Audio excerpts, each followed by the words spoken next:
Hi YouTube, ACDodd here again, and this time I thought I'd do a little bit of video on the typical faults I come across when I come out to tune SU carburetors on the cars that you see me do on the road tuning.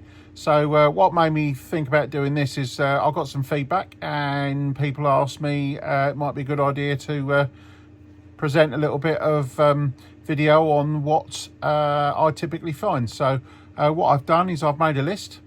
And this list is my top 10 and I'll do it in order. So let's crack on. Okay, so I've got 12 points on my list. So let's start at the bottom of the list, which is number 12. So these are, I've put them out in order, roughly of what I find. So at the bottom of the list, number 12 is a worn out carb. So yeah, you come out to tune a car and people call you because the car's not running properly and they say, you know, can you tune my car? So you go down there, you look at the car and then you realise that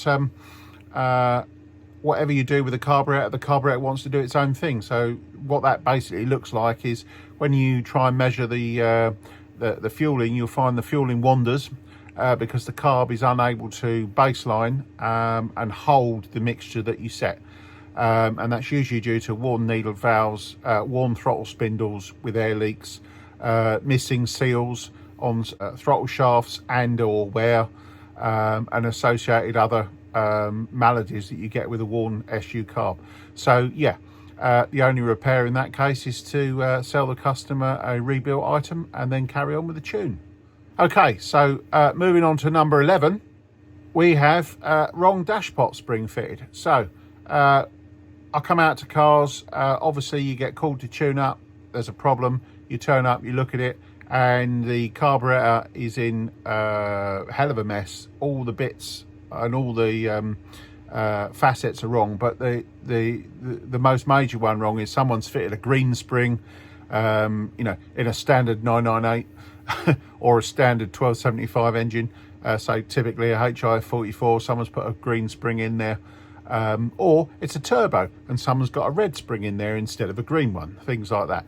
So yeah, again, people do tend to make quite big mistakes with springs. They tend to leave the spring that was in there, whether it's an old one which is collapsed and that's not working properly, or it's literally just the wrong rating for the specification. So yeah, wrong springs are something I do very much come across. Okay, so we get down to number 10, and number 10 is air leaks on the manifold. So where the carburetor, this is a HI 38, where this is bolted onto the manifold, I'm just using this for an example, could be HS4, HS2 or HI 44. But there's air leaks at this joint. There's air leaks on the manifold where it bolts to the cylinder head. So I can't tune an engine, and you can't tune an engine if there's air leaks. So if I get called out to a car that has air leaks, they need fixing before I can do the tune. And in some cases that means you know, the manifold's all got to come off, or there's bent flanges and all sorts of things. So do not call me out until you have eliminated all the air leaks, because you can't tune an engine that has air leaks on the manifold. Okay, so coming in at number 9 on my list, we have open breathers. What I mean by that is typically on your carburetor, this port here is where the crankcase pipe goes. And quite often I get cars and I turn up for a tune-up and it's running terribly. It's because this pipe is left wide open and it's just sucking air straight into the mix, and it's obviously leaning out the fuel mix and making the engine run terribly and making it stop. So people either aren't aware of what that port is or just have overlooked it, and they don't realise that that needs to have the crankcase vent pipe that goes from the crankcase vent on the engine connected to it. The other thing that can cause an open vent is if the oil filler cap is damaged, because the oil filler cap on an A series is a vented cap and it's got a specific airflow.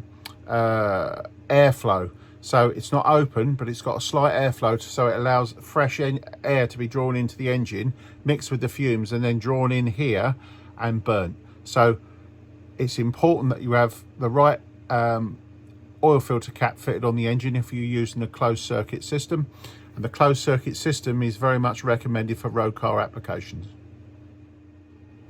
Okay, so we move on to number 8. And number 8 is people following internet advice. So they've been on internet forums and they've been asking questions like what needle, what spring, what oil, you know, what to do with the screws, where to set the mixture and everything. This is quite a common one, which is why it's number 8 on my list and it's not at the bottom. It's because a lot of internet advice is junk. So people take this advice, fit needles, fit springs, turn screws, whatever they're trying to do to get the car running, and then just make it worse. So one of the biggest issues you can do is not really ask the internet or internet forums on what you should be doing to make your carburetor run properly. Okay, moving on to number 7. And in this case, it's dry carb linkages. So if we take a look at our carburetor again, it's things like the throttle linkages, where the fast idle cam interacts with the fast idle screw. On a HS, it would be the choke linkage. So when you turn the choke and the lever goes down and pushes the jet down, it's quite often that people have either rebuilt the car and there's no oil anywhere. Now that's a terrible situation, because if you leave that, then corrosion's going to get in, everything gets stuck. The worst thing you want happening is your choke control or your choke mechanism getting stuck. Choke stays open longer than it should do. You wash your rings out and you destroy the engine. Yes, it does happen, and it does cost you thousands to repair. So as I say, lubricate your linkages, make sure your choke is returning properly when you push your choke in, and also make sure your throttle linkage is in the same condition, because you don't want that one getting stuck. Otherwise you might end up careering off the road and having an accident. Okay, moving on to number 6 on the list, and this one is nice and simple, but a lot of people get this wrong. They fitted a new carb, or they rebuilt it, or they've had the carb off and they put it back on the engine, and the problem is the throttle cable isn't adjusted correctly and it's left too tight. And what happens is you rev the engine, take your foot off the accelerator, and the throttle is held open and you can't get the revs down. So you turn the mixer screw and the throttle won't close because it's been held open by the tightness of the throttle cable. So whenever you're fitting your throttle cable, you always want to have a little bit of slack, so that when you turn the mixture screw down, there's enough room in that throttle cable for the lever to close the butterfly without the throttle cable holding it off from being completely closed. I lose count of the amount of cars I have to come out and adjust the throttle cable because I can't get the car to idle. Okay, number 5, and this one is another simple one. It's the incorrectly adjusted fast idle screw, and people completely forget this one, but effectively once the engine's been tuned and all the hot tuning's been done and it's up to temperature, all you need to do, especially on these HIF carbs, you'll see there is a little arrow. You turn that around to the middle position so it points to the screw, and you adjust the screw till you got about 1850 RPM when it's lined up. And that basically means that when you move the choke for the first part of its movement, no enrichment happens, but it does open the throttle. And what that does is it means that you can keep the revs up a little without putting any extra fuel in the engine. So it's better for the engine, and obviously stops the car stopping so much, and you can get the choke off sooner. That's the idea. It also means that there is some throttle movement, so when you do pull the choke out further and put enrichment on, the throttle is opened even more to maintain a reasonable speed, so that the engine doesn't bog down and get itself loaded up with excess fuel. Okay, moving on to number 4 on the list, and this one's a real nasty one, and it's using the mixture nut to make the car drive better. Okay, one of the biggest problems I get with people when I come out to tune is the car's not been running well, so they wind the mixture nut up richer to try and make the car run better, to get rid of flat spots, etc. But all you end up doing is washing the rings out shortening the life of your engine and costing yourself a lot of money when you not need to. All right, if you have to wind the mixture nut, especially if you go for an MOT and you have to wind it down and then you have to wind it up again once you go for the MOT, firstly, that's illegal because your emissions go too high, and you can get your car impounded for that in the UK. And secondly, it is destroying your engine. All right, so don't do it. So if you have to do that, that's telling you you need a tune and you need to get it sorted as soon as you can. Okay, moving on to number 3. Following on from number 4, actually, not using an AFR gauge or a wideband gauge. Now, this is one of the biggest changes that anyone who owns a classic car can do.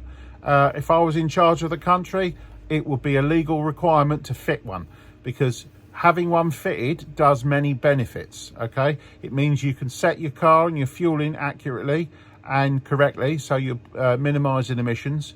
It also means that you can keep an eye on how you're driving, and making sure that you're getting the best out of the vehicle.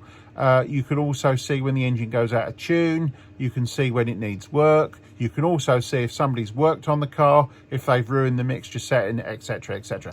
The benefits to it are, well, they more than outweigh the cost of buying a gauge and installing one. Not only that, you can tune the car under full power. You don't need a rolling road. You can do that, do the fueling on the road with the gauge. Okay, we're right up to number 2 on the list, and this is the big one.